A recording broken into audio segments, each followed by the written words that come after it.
नाज़रीन, इस तरह लगता है कि बगावतों का मौसम आया है। पाकिस्तान तहरीक इंसाफ के अंदर काफ़ी गर्मा गर्मी चल रही है, बगावतों में बगावतें हो रही हैं, शो कॉज नोटिस जारी करने का लगता है कि मौसम आया हुआ है। लेकिन कुछ के खिलाफ एक्शन होता है तो कुछ के खिलाफ एक्शन नहीं होता। पार्टी की लीडरशिप को ये तजवीज़ भी दी कि जनाब अगर इसका कुछ ना किया गया तो फिर हर जगह से जो है ये बगावती चेहरे जो है वो सामने आना शुरू हो जाएंगे। उनके खिलाफ ऐसा कोई एक्शन लें कि कोई और फिर जुर्रत ना करे अपना सर उठाने की।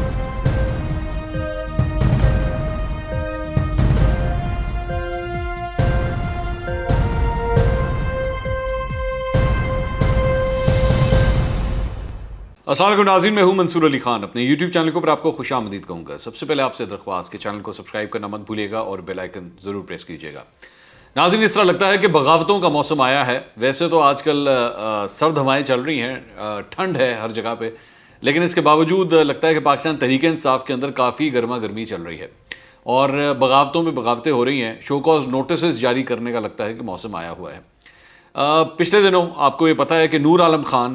ख़बरों में रहे और उससे पहले अहमद जवाद वो ख़बरों में रहे। मरकज़ी सेक्रेटरी इत्तलात थे पाकिस्तान तहरीक इंसाफ के और उन्होंने बहुत कुछ बोला पाकिस्तान तहरीक इंसाफ के ख़िलाफ़, इमरान खान साहब के ख़िलाफ़। और उसके बाद नूर आलम खान ने कौमी असम्बली के फ्लोर के ऊपर खड़े होकर कह दिया कि जनाब ये जो पहली सफ़ों के अंदर लोग बैठे हुए हैं, जिसमें ज़ाहिर बात है वज़ीर आज़म ख़ुद भी शामिल थे, उन्होंने कह दिया कि जी इनके नाम जो हैं वो ECL के अंदर डाले जाएँ। नूर आलम खान के खिलाफ जनाब उसके बाद कार्रवाई का फैसला किया गया और उन्हें शो कॉज नोटिस भेज दिया गया और शो कॉज नोटिस जो है वो परवेज़ खटक की जानिब से भेजा गया। नूर आलम खान के बारे में मैं आपको ये बता दूं कि वो इस वक्त कोविड का शिकार हैं और इस वक्त आइसोलेशन के अंदर हैं। नूर आलम खान ने कहा कि जी परवेज़ खटक किस हैसियत से मुझे ये शो कॉज नोटिस भेज सकते हैं, क्योंकि मैं नेशनल असम्बली का मेंबर हूँ और परवेज़ खटक जो हैं वो तो KP के सदर हैं, तो उनको सूबाई मामलात को हैंडल करना चाहिए। अगर मुझे किसी ने भेजना है तो चेयरमैन पाकिस्तान तहरीक इंसाफ इमरान खान साहब मुझे भेजें, तब मैं इसका जवाब दूंगा। अलबत्ता ये भी मैं आपको बता दूं कि नूर आलम खान जो हैं वो जब अभी रिसेंटली फाइनेंस बिल के ऊपर जब वोटिंग हुई थी तो उन्होंने हुकूमत के साथ ही वोट किया था, पाकिस्तान तहरीक इंसाफ को ही उन्होंने वोट किया था। लेकिन इसके बावजूद वो अपने जो तहफ़्फ़ुज़ात हैं, अपने जो रिमार्क्स हैं, वो उसी तरह ही वो बयान करते रहे हैं और अभी भी वो अपनी बात के ऊपर डटे हुए हैं। उस शो कॉज नोटिस का जवाब अभी तक आया नहीं है। उनके खिलाफ अभी तक पाकिस्तान तहरीक इंसाफ ने बाकायदा तौर पर कोई कार्रवाई नहीं की है। लेकिन इसके बावजूद एक और डेवलपमेंट जो हुई है वो ये है कि आज उनको पब्लिक अकाउंट्स कमेटी से फारिग कर दिया गया। बाकायदा तौर पर स्पीकर की जानिब से जो है ये नोटिफिकेशन जो आप स्क्रीन पे देख रहे हैं ये भी जारी किया गया और इसके अंदर हैदर अली खान को जो है वो पब्लिक अकाउंट्स कमेटी में डाल दिया गया है और उनको नूर आलम खान को जो है वो कमेटी से निकाल दिया गया है। जबकि अभी शो कॉज नोटिस का सिलसिला अभी शुरू हुआ है, ना उनका जवाब आया है, ना बाकायदा तौर पर कोई एक्शन लिया गया है, लेकिन उन्हें पब्लिक अकाउंट्स कमेटी से फारिग कर दिया गया। पाकिस्तान तहरीक इंसाफ के जो इंटरनल ज़राए हैं जो मुझे ये बात बताते हैं वो यही है कि जी अब इनका फैसला कर लिया गया है कि नूर आलम खान के साथ जो है हम मज़ीद नहीं चल सकते और पार्टी की जो लीडरशिप है उसने एक किस्म का पहले ही फैसला कर लिया है कि इनके खिलाफ आगे चल के एक्शन क्या लेना है। नूर आलम खान के बारे में मैं आपको पहले भी बता चुका हूँ, वो माजी उनका जो है वो पाकिस्तान पीपल्स पार्टी के साथ था, ज़्यादा सक्सेसफुल नहीं था। जो मुझे KP के जर्नलिस्ट बताते हैं वो ये है कि उनका ज़्यादा कोई सक्सेसफुल करियर नहीं था और जिसकी वजह से उन्होंने पाकिस्तान तहरीक इंसाफ में जाने का फ़ैसला किया और फिर अल्टीमेटली उनके ज़रिए, उनके टिकट के ज़रिए जो है वो असम्बली में पहुंचने में कामयाब हुए थे। लेकिन उसके बाद अब उनको इस बात का आइडिया हो चुका था कि जो हालात चल रहे हैं उन्हें अपने हल्के के लोगों को जाके जब जवाब देना पड़ेगा तो वो मुश्किल होता जा रहा है, जिसकी वजह से उन्होंने अपनी पार्टी के ख़िलाफ़, अपनी हुकूमत के ख़िलाफ़ जो है वो बोलना शुरू कर दिया। ये नूर आलम खान कोई अकेले नहीं है जो अपनी हुकूमत के बारे में जो है वो सब कुछ कहते हैं, पार्टी की परफॉर्मेंस के बारे में सब कुछ कहते हैं, और भी लोग हैं। लेकिन कुछ के खिलाफ एक्शन होता है तो कुछ के खिलाफ एक्शन नहीं होता। यार मोहम्मद रिंद बहुत कुछ बोल चुके हैं, बहुत, यहाँ तक कि उन्होंने तो इस्तीफ़े भी दे दिए थे, लेकिन उनके खिलाफ किसी किस्म का कोई एक्शन नहीं हुआ, बल्कि उनको वज़ीर आज़म का ग़ालिबन एडवाइज़र या स्पेशल असिस्टेंट तक बना दिया गया। इसी तरह कराची के कोई चंद लोगों ने भी जो है वो पार्टी के खिलाफ बातचीत की, लेकिन उनके खिलाफ भी ऐसा कोई एक्शन नहीं हुआ। अब ख़बरें एक्चुअली ये हैं, वो जो इस वक्त चहमगोइयाँ चल रही हैं वो ये है कि जनाब बगावत का मौसम जो है वो आया हुआ है और भी लोगों के ऊपर काफ़ी शक का इजहार किया जा रहा है और कुछ लोगों ने पार्टी की लीडरशिप को ये तजवीज़ भी दी कि जनाब अगर इसका कुछ ना किया गया, अब बड़ा सवेर किस्म का एक्शन ना लिया गया तो फिर हर जगह से जो है ये बगावती चेहरे जो है वो सामने आना शुरू हो जाएंगे और पब्लिक के अंदर जाके जो है वो अपनी पोजीशंस देना शुरू हो जाएंगे और पार्टी के लिए बहुत ज़्यादा एम्बैरेसिंग होगा। तो इसलिए नूर आलम खान को जो है वो एक मिसाल बना के रख दें, उनके खिलाफ ऐसा कोई एक्शन लें कि कोई और फिर जुर्रत ना करे अपना सर उठाने की। इसी दौरान आज दुनिया न्यूज़ के ऊपर भी एक खबर चली और वो भी मैं आपके साथ शेयर कर देता हूँ। सेनेटर हैं जी ज़ीशान खानज़ादा, यंग सेनेटर हैं اور ابھی حالیہ جو سینٹ کے الیکشنز ہوئے تھے اسی کے اندر یہ سینیٹر منتخب ہوئے تھے، مردان سے ان کا تعلق ہے۔ دنیا نیوز کے اوپر یہ خبر چلی کہ جناب انہیں بھی جو ہے وہ شو کاز نوٹس جاری کرنے کا فیصلہ کیا گیا ہے۔ ابھی تک شو کاز نوٹس جاری نہیں ہوا، یہ کہا گیا کہ جی ان کو شو کاز نوٹس جاری کرنے کا فیصلہ کیا گیا ہے۔ ان کے بارے میں تھوڑا سا آپ کو بتا دوں کہ قائمہ کمیٹی برائے تجارت، اسٹینڈنگ کمیٹی آن کامرس، اس کے وہ چیئرمین بھی ہیں، ٹھیک ہے، یہ بھی ایک عدد قائمہ کمیٹی کے اندر موجود ہے، بلکہ چیئرمین شپ ان کے پاس ہے۔ اور دنیا نیوز نے اس کو رپورٹ کیا کہ جی وہ چیئرمین شپ بھی جو ہے وہ ان سے لی جا رہی ہے، اور اس کی وجہ یہ ہے کہ جناب انہوں نے فائنانس بل کے اوپر جو ہے جو کامنٹری کی ہے، جو اپنے کامنٹس دیے ہیں، وہ پارٹی کو زیادہ پسند نہیں آئے اور پارٹی نے اس سے اختلاف کیا ہے۔ اب ان کا جو تھوڑا سا بیک گراؤنڈ میں بتا دوں کہ یہ بھی پاکستان، ان کا خاندان بھی جو ہے وہ پاکستان پیپلز پارٹی سے تعلق رکھتا ہے، اور بلکہ ان کا خاندان جو ہے، ان کے والد صاحب تھے خانزادہ خان، وہ تو پاکستان پیپلز پارٹی میں تب سے تھے جب پاکستان پیپلز پارٹی بنی تھی، بڑے پرانے تھے پاکستان پیپلز پارٹی میں، 2 دفعہ نیشنل اسمبلی کے وہ ممبر رہ چکے ہیں، 2 دفعہ وہ سینیٹر رہ چکے ہیں، اور بڑا پرانا ان کا ساتھ پاکستان پیپلز پارٹی سے چلتا آیا ہے۔ 2008 کے الیکشنز کے اندر یہ پاکستان پیپلز پارٹی کے ٹکٹ، ان کے والد صاحب جو ہیں ذیشان خانزادہ کے جو والد ہیں، 2008 کے الیکشنز کے اندر وہ کامیابی ہوئے تھے پاکستان پیپلز پارٹی کے ٹکٹ پہ، لیکن 2013 کے الیکشنز کے اندر وہ ہار گئے تھے مردان سے۔ اس کے بعد انہوں نے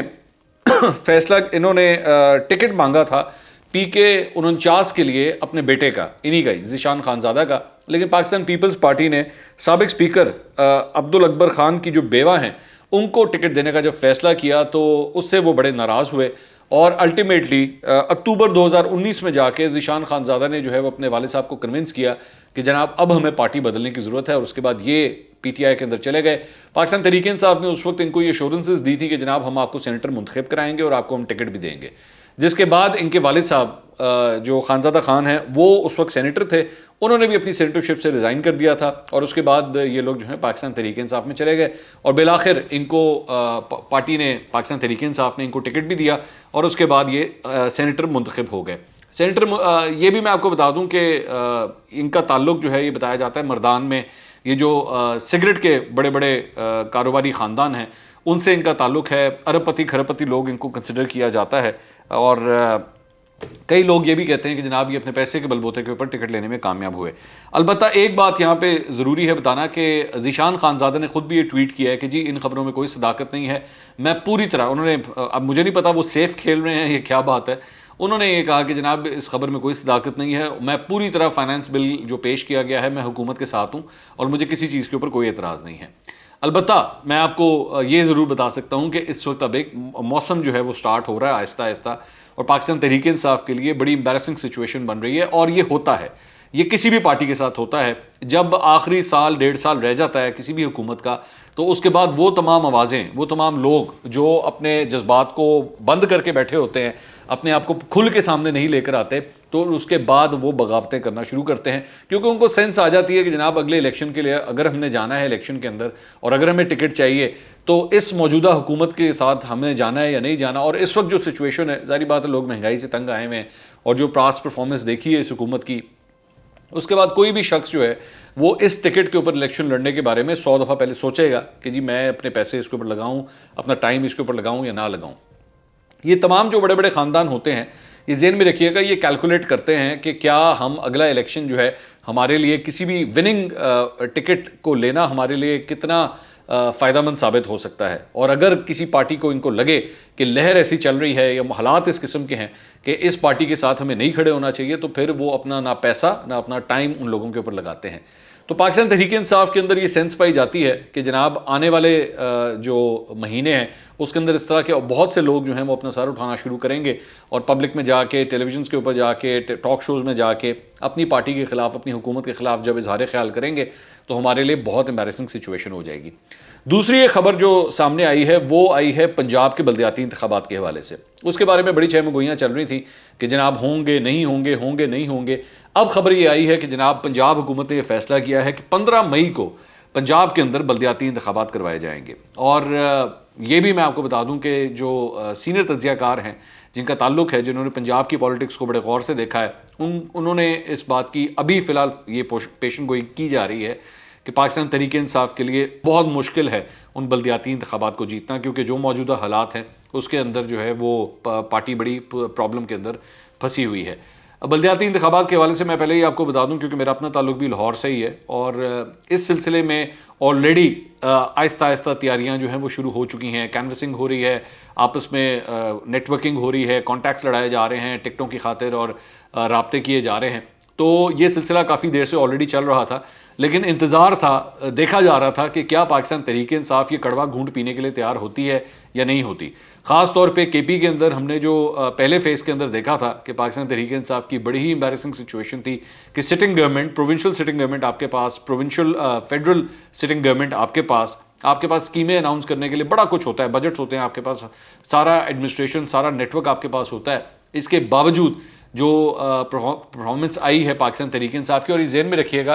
कि पहले फेज़ के अंदर ये तमाम वो इलाके थे, ये तमाम वो एरियाज थे जहाँ से पाकिस्तान तहरीक इंसाफ को इस पूरे सूबे में एक्चुअली सबसे बेहतर परफॉर्म करना चाहिए था। जो फेज़ 2 है इसका, वो जो हज़ारा की बेल्ट है, वहाँ पे तो वैसे ही पार्टी की पोजीशन कंपैरेटिवली इससे ज़्यादा वीक है। लेकिन अब पाकिस्तान तहरीक इंसाफ ये कहती है कि जनाब इस बार अब हम, इमरान खान साहब ने खुद भी कहा कि जनाब इस बार जो है वो हम खुद इसको मॉनिटर करेंगे, मैं खुद मॉनिटर करूंगा, मैं खुद देखूंगा टिकटें किस तरह डिस्ट्रीब्यूट होती हैं, क्योंकि वो ये कह रहे हैं कि जनाब पहले फेज़ के अंदर जो है वो हमने टिकटें सही तरह नहीं दी थी। ज़ाहिर बात है,